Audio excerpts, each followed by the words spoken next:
अभी हम लोग देखेंगे मैनिपुलेटिंग रेशियो। रेशियो पे और क्या बेसिक ऑपरेशन कर सकते हैं वो भी देख लेते हैं। लेट्स से मैं बोलूं ratio of salary of A and B is, ideally salaries होना चाहिए। Ratio of salaries of A and B is let's say 5:4। ये ए और बी का सैलरी का रेशियो दिया है, एक्चुअल सैलरी नहीं दिया है, उनका उनका रेशियो दिया है। तो लेट्स से हम लोग इसको ऐसे भी लिख सकते हैं A:B is 5:4 और we can also write it as A/B is also given as 5/4। दोनों एक ही चीज होता है, दो टर्म होता है तो न्यूमरेटर अपॉन डिनोमिनेटर भी लिख सकते हैं।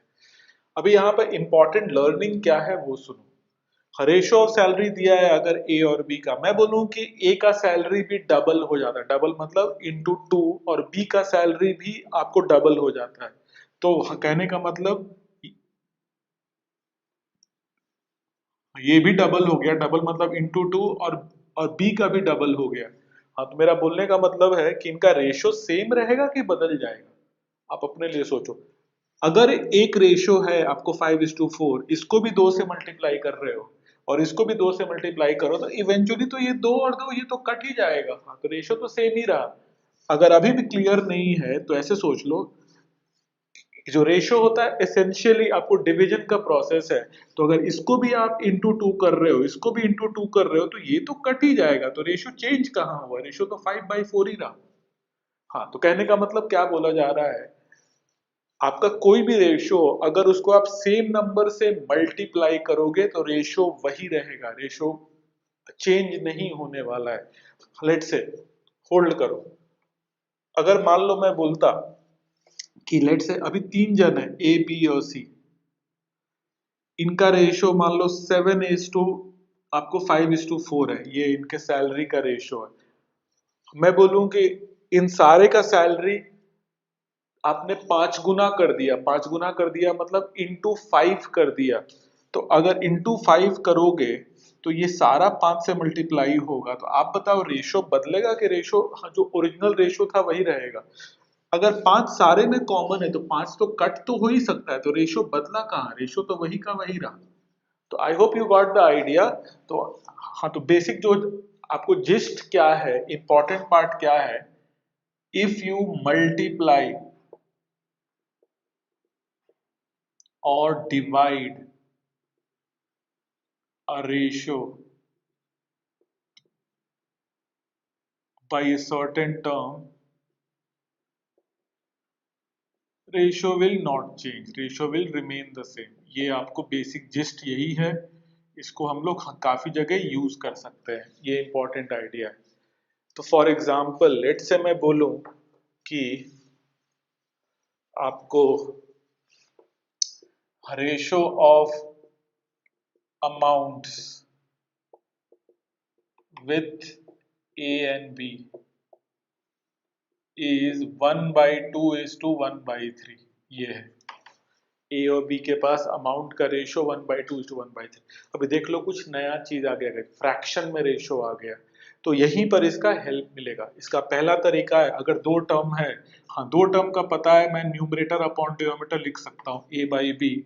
तो 1/2 इसका मतलब हो जाएगा ये 1/2/1/3 and this 3 will go in the numerator.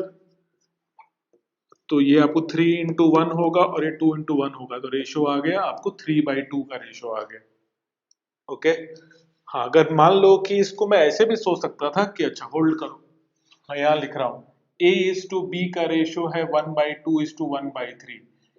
तो इस रेशियो को जनरली, इसको मैथ्स की भाषा में बोलते हैं, ये नॉन स्टैंडर्ड रेशियो है। आप बोलोगे नॉन स्टैंडर्ड रेशियो का मतलब क्या है? स्टैंडर्ड रेशियो होता है आपको ये स्टैंडर्ड रेशियो है, ये स्टैंडर्ड रेशियो है, ये स्टैंडर्ड रेशियो, ये नॉन स्टैंडर्ड रेशियो फ्रैक्शन का रेशियो है। तो इस पे काम करना आपको, ये काम आपका और बढ़ा देगा। तो आइडियली इसको क्या करना चाहिए, हाँ, जब भी नॉन स्टैंडर्ड रेशियो आएगा इसको स्टैंडर्ड रेशियो में कन्वर्ट कर देना चाहिए। हाँ, तो कहने का मतलब क्या है, ये जो आपको रेशियो फ्रैक्शन में है इसको ऐसे नंबर से मल्टीप्लाई किया जाए कि ये दोनों आपका डिनोमिनेटर कट जाए, क्योंकि डिनोमिनेटर ही परेशान कर रहा है। तो एक ऐसे नंबर से मल्टीप्लाई करते हैं कि डिनोमिनेटर कैंसिल आउट हो जाए। तो आप सोचो इसके डिनोमिनेटर में 2 है और इसके डिनोमिनेटर में 3 है, तो एक ऐसा नंबर सोचो हाँ जो कि 2 और 3 का मल्टीपल हो। उसका मल्टीपल 6 होता है। एलसीएम ले लो, इजी पड़ेगा, 2 और 3 का एलसीएम 6। तो मैं इसको भी 6 से मल्टीप्लाई कर दूंगा, इसको भी 6 से मल्टीप्लाई कर दूंगा। हाँ तो ये 2 से जाएगा ये आपको 3 टाइम्स, और ये 3 से जाएगा ये 2 टाइम। आप देख लो 3/2 ही आया कि नहीं आया। हाँ तो आप बोलोगे ये काम क्यों कर सकते हैं? इफ यू मल्टीप्लाई और divide A ratio by a certain term, ratio का मीनिंग चेंज नहीं होता है, वही मीनिंग रहता है। तो जब भी रेशियो फ्रैक्शन में आएगा आपको ये आइडिया हमेशा हेल्प करेगा। होल्ड करो, एक और एग्जांपल देखते हैं फिर आगे चेंज करेंगे गाइस। तो लेट्स से अगर मैं बोलूं ratio of amounts with A, B and C is 1/3 is to 1/4 is to 1/8। ये है। हाँ तो अपने मन में सोचो रेशियोज आर इन फ्रैक्शन। तो आप, और जैसा हम लोगों ने सीखा है ऐसे नहीं लिखना गाइस, इसका कोई मतलब नहीं होता है। हाँ 2 टर्म था तो मैं वैसे आपको करके दिखा रहा था कि इसको आप ऐसे लिख सकते हो। हाँ प्लीज डोंट डू दिस, इसका मैथ्स में कोई मतलब नहीं है, इसका कोई इंटरप्रिटेशन नहीं है, तो ऐसे तो लिख ही नहीं सकते हैं। तो coming back to main point, ratio fraction में है, ये मन में आपको आना चाहिए आइडिया। अच्छा रेशियो फ्रैक्शन में है it means it's a non standard ratio. तो नॉन स्टैंडर्ड रेशियो पे काम करना इज वेरी ट्रबलसम, इरिटेट करता है, मतलब वो आपसे ज्यादा काम करवाएगा। नॉन स्टैंडर्ड रेशियो रहेगा तो इसको स्टैंडर्ड रेशियो में कन्वर्ट कर देना। ये सब आगे हम लोग लिखेंगे नहीं, convert it into a standard ratio. Standard ratio में कन्वर्ट करने का मतलब एक ऐसे नंबर से मल्टीप्लाई करते हैं जो कि 3 का भी मल्टीपल हो और 4 का भी मल्टीपल हो और 8 का भी मल्टीपल हो। तो इन नटशेल आप 3, 4, 8 का एलसीएम ले लो। आप इन तीनों को मल्टीप्लाई भी कर दोगे तो आंसर पे कोई फर्क नहीं पड़ेगा, आंसर सेम आएगा। मैं दोनों करके बता दे रहा हूं, होल्ड करना। तो आपको 3, 4, 8 का एलसीएम होगा आपको 24 गाइस। ओके तो लेट्स से मैंने इन सारे को 24 से मल्टीप्लाई कर दिया।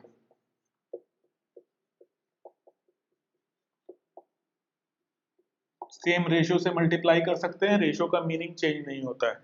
तो ये आपको 3 से जाएगा 8 टाइम्स, ये 4 से जाएगा 6 टाइम्स और ये 8 से जाएगा ये 3 टाइम्स। तो ये रेशियो आ गया 8। हाँ तो rather than playing on this, मैं इस पे काम करने के बजाय मैं इसको प्रेफर करूंगा। तो इस पे काम करना आसान पड़ेगा, ये स्टैंडर्ड रेशियो बन गया।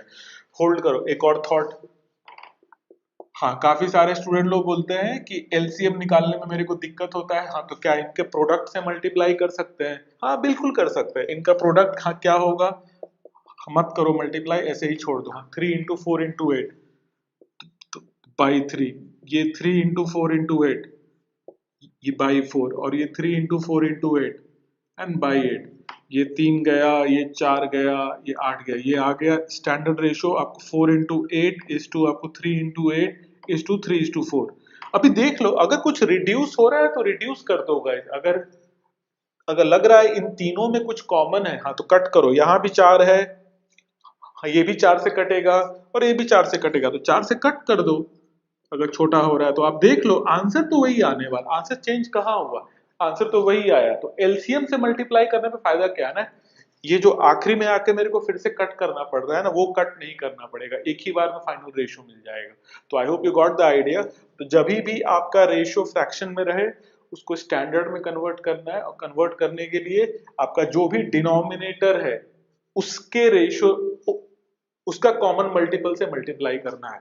तो एक आखिरी एग्जांपल मैं बोलूं कि मान लो कि ए बी और सी का अमाउंट का रेशियो दिया है 2/3 इज टू 1/4 इज टू आपको 3/5। अभी न्यूमरेटर में मैंने जानबूझ के दिया, उसके वजह से उस पे ध्यान नहीं देना है। आपको ध्यान देना है कि आपका डिनोमिनेटर एक ऐसे नंबर से मल्टीप्लाई करना जो 3 का मल्टीपल हो और 4 का मल्टीपल हो और 5 का मल्टीपल हो। इसके बारे में टेंशन नहीं लेना है। तो अभी 3 4 5 का इनका एलसीएम निकालना है, इनके बीच में कुछ भी कॉमन नहीं है, तो क्या करेंगे, आपको 3 इंटू 4 इंटू 5 से मल्टीप्लाई कर देंगे इन सारे रेशो को। 3 इंटू 4 इंटू 5, ऑलरेडी यहाँ 3 है गाइस, 3 इंटू 4 इंटू 5, तो ये मेरा नॉन स्टैंडर्ड रेशो था, इसको मैंने स्टैंडर्ड रेशो में कन्वर्ट कर दिया। इजी पड़ेगा सॉल्व करना। तो rather than playing on this non standard ratio, I will prefer, हम मेरे को पसंद पड़ेगा कि मैं इस पे काम करूं। 2 4s are 8, 8 5s are 40, ये होगा 3 5s are 15 और ये होगा 3 3s are 9 और 9 4s are, तो इस पे काम करना आसान पड़ेगा। आगे में इसका अभी क्वेश्चन देखेंगे, तो ये लर्न कर लो नॉन स्टैंडर्ड रेशियो फ्रैक्शन में रहता है, उसको स्टैंडर्ड रेशियो में कैसे कन्वर्ट करना है।